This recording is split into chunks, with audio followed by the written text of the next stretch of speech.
إن الحمد لله نحمده ونستعينه ونستغفره ونعوذ بالله من شرور أنفسنا ومن سيئات أعمالنا من يهده الله فلا مضل له ومن يضلل فلا هادي له أشهد أن لا إله إلا الله وحده لا شريك له وأشهد أن محمدا عبده ورسوله صلى الله عليه وسلم وعلى آله وأصحابه ومن تبعهم بالإحسان إلى يوم الدين وبعد. nyuma yo gushimira Imana Allah subhanahu wa ta'ala no gusabira intumwa y'Imana Imana imwe amahoro n'imigisha we nabi we n'abasangirangendo be n'abamubanjirije n'abazamukurikiza kujya ku munsi meruka, dusaba Allah yuko yadushyira muri babandi bazakurikiza intumwa y'Imana. Allahumma amin. Bagaragu ba Allah subhanahu wa ta'ala, nifuje yuko twaganira kuri iyi minsi 10 y'ukwezi kwa Zulhijja. Ni iminsi nk'uko tubibwirwa, iminsi ihambaye, iminsi ikomeye cyane, ndetse iminsi usanga abenshi bitabira mu gufunga ari benshi, gufunga guhera ku munsi wa mbere kuzageza ku munsi wa 9, dore ko umunsi wa 10 ari umunsi wera yidi. Ariko nk'uko dufata amapokezi cyangwa hadisi uburyo zivuga, bitubwira ko ari iminsi myiza, ari iminsi ikunzwe kwa Allah subhanahu wa ta'ala, tugomba kuyikoramo ibyiza. Ariko njyewe ikibazo nari mfite, ese niba baradushishikarije yuko iyo minsi ari myiza tugomba kuyikoramo ibyiza, intumwa y'Imana Imana imwe amahoro n'imigisha, ese abantu bakura hehe kuba bumva yuko gufunga iyo minsi 10 ari byo bihambaye cyane kurusha kuba wakora izindi amali, ibindi bikorwa byiza? Kubera ko iyo urahura n'umuntu ugasanga akubwiye ngo nafunze, wafunze iki? Iminsi 10.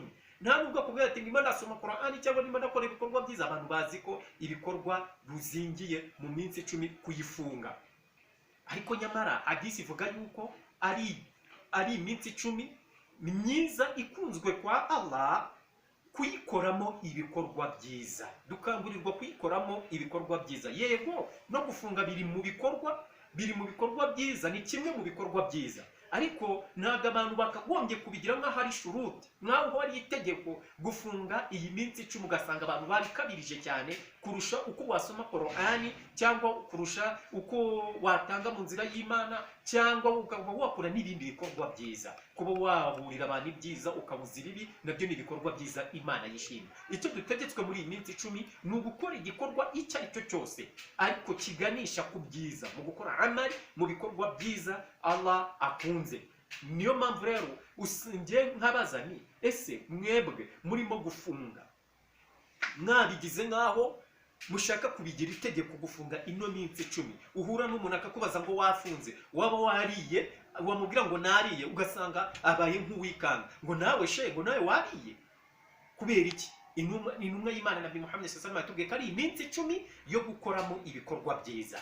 Ibihe bikorwa? Igikorwa cyose gishimisha Imana Allah subhanahu wa ta'ala. Nuko tubizi yuko muri iyi minsi 10 ibikorwa ukoze cyiza ugikubirwa inshuro nyinshi, n'igikorwa kibukozemo ukagibarirwa inshuro nyinshi. Ni ngombwa yuko rero dukora ibikorwa byiza muri uku kwezi. Hari gusoma Qur'ani, kubwiriza ibyiza ukabuza ibibi, kuba watanga mu nzira y'Imana ugatanga sadaka nyinshi.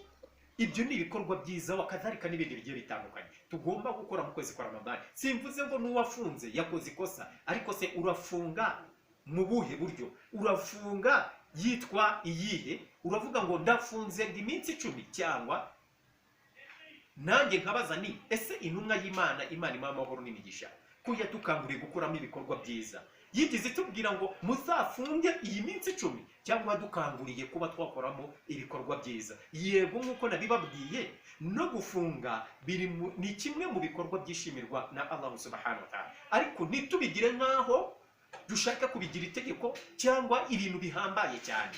Oya, ahubwo twumve ukuntu hadisi ivuga, tuyishyire mu bikorwa, dukurikize icyo intumwa y'Imana Imana imwe amahoro n'imigisha yatubwiye.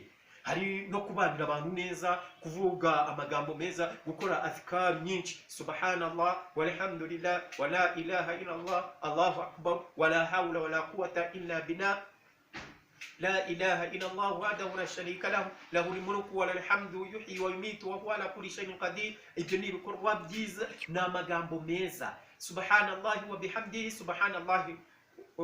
subhanallahi wa bihamdihi subhanallahi al-azim. Ayo ni amagambo umuntu agenda avuga inshuro nyinshi, agenda uyasubiramo. Gukora suna, usari qiyamu layli, igihagararo cya nijoro, wiyegereza Imana Allah subhanahu wa ta'ala, ariko nibibe umwihariko, nibibe muri iyi minsi 10 gusa, ugasaba na Allah muri iyi minsi 10 ukazakomeza kuba muri bya bikorwa byiza watangiye mu minsi 10.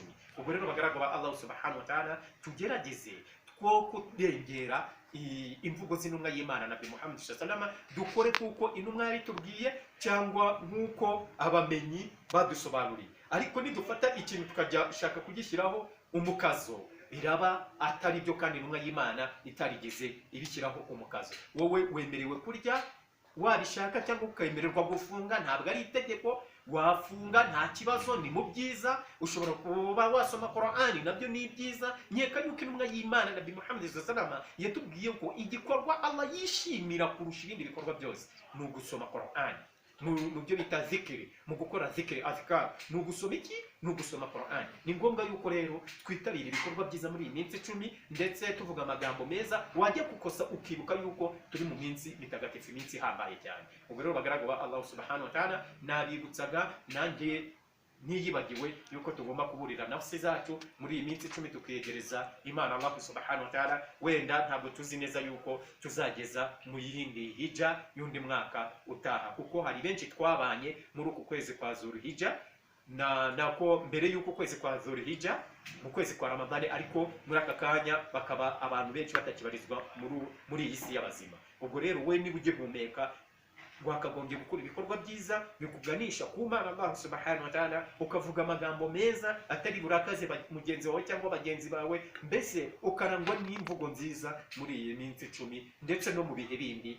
Allah akazadushoboza kuba twaba muri babagaragu beza bakora ibikorwa byiza, kandi Imana ikabyishimira, tutagabanyije cyangwa tutongereye, tutabikoze nk'uko twebwe tubishaka, ahubwo tugendeye kuri dalil cyangwa ku bimenyetso ari byo by'intumwa y'Imana. Imana imuhe amahoro n'imigisha. Mu gusoza rero, intumwa y'Imana Nabi Muhammad sallallahu alaihi wasallam yaravuze ngo ibyo mutazambonaho muzabibona ku basohaba banjye. Ubwo rero ni ngombwa yuko dukora iby'intumwa y'Imana yavuze muri ibadat, ndetse tukareba n'abasangirangendo intumwa y'Imana yadusigiye, ese bo kiriya gikorwa bagikoraga bate? Niba intumwa y'Imana ivuze ngo icyo mutazambonaho muzakibona ku basohaba banjye, ni ngombwa ko tutagomba kunyuranya n'intumwa y'Imana. Imana imuha amahoro n'imigisha. Allah atwakirira ibikorwa, azadushoboze ndetse kuzakora ibikorwa byiza byinshi muri iyi minsi 10 myiza, kandi Allah azatworohereze ntituzahure n'ibibazo